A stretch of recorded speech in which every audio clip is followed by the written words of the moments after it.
Hi, I'm Trudy. I'm one of the co-directors of Cabra Ranch, located in the cool hills of Highgate St. Mary. We are a goat dairy operation, and we practice what's called rotational grazing within our semi-intensive system.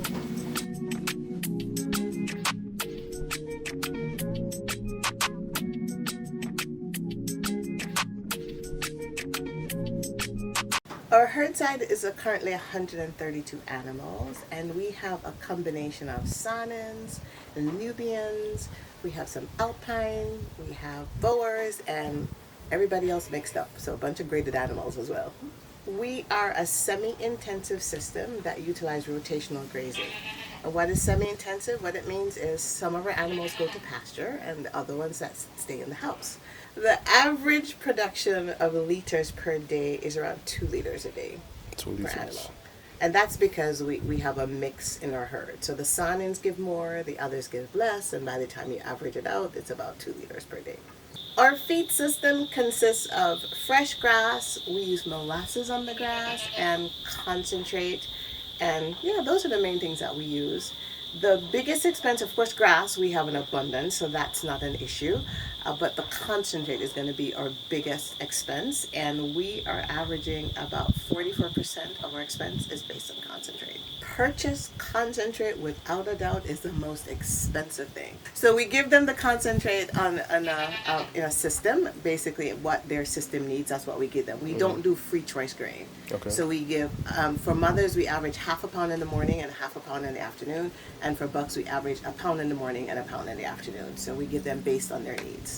So the grain, or the concentrate, as you call it, does a lot to stimulate it, and especially because we have cattle grain versus goat grain. So for our mothers, or lactating mothers, and the mothers in our milk program, we give them the specific cattle grain. That's what we order specifically for them. The other input, includes molasses. We mix that on the grass to kind of entice them a little bit more to eat it. And then we do have minerals. We use salt blocks. We always want to focus on feed security. Sometimes we do better than others. So over time, we've had silage once upon a time, and then another time we had quite a bit of hay.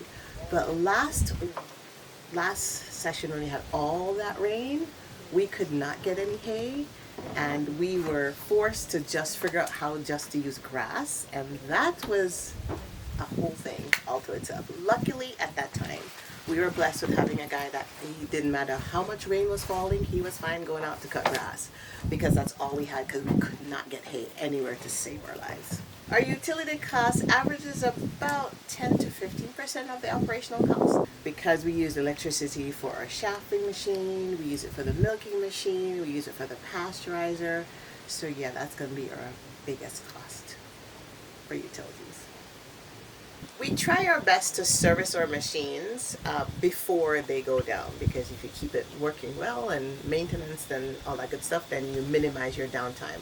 However, that's not a perfect system, either because you might have something happen accidentally that you didn't intend to happen, or a lot of times we'll call a service guy to come and service the equipment, but they don't show up, or they take forever to show up, and then by the time they show up, the machine probably goes down. What we are fortunate with is that Ray has the ability to maintain and manage and fix most of what goes down here, so that helps to, one, reduce our costs, and just to help our machines keep going. If you look closely behind me, there are things that need to be addressed, right? And the reason why we have not been able to focus as much on farm infrastructure is because we're always focusing on what's the next step to get us, and the next piece of equipment that we need to get us to where we're going to go.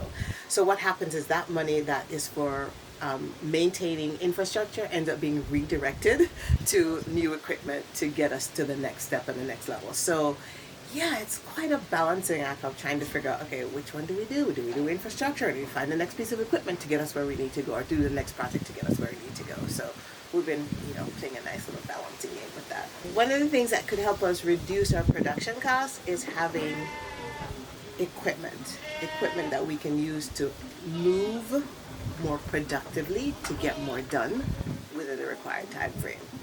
Equipment and machinery don't talk back, they don't complain, they get the job done. So yes, it makes life a whole lot easier. And even above and beyond just the labor, we're all about smart work instead of hard work. So we still want equipment and machinery to help anybody that we bring on staff, because we tell them, we're not here for you to break your back.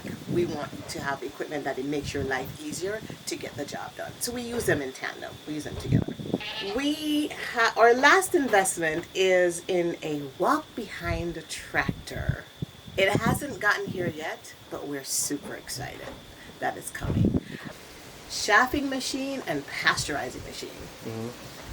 Chaffing machine because we can use grass more effectively by cutting it up for the goats, so we don't get a lot of wastage there, and we use that every single day. The pasteurizing machine, since we have started actually bottling and putting our milk out for retail, it makes the process go so much quicker. And part of our pasteurizing machine is a whole load bottling system. Our labor expense averages about 36% per month. As far as miscellaneous expenses, we could go from medicine that we need for the goats from time to time, vet expenses. One of the great things about working with one of the two big feed companies is that we do get vet services that are considered complimentary, so to speak, but we do have expenses above and beyond that because we don't just solely rely on that. So the JDDB has been by Cabra Ranch side since day one. One of the first ones that we participate in is a pasture rehabilitation program.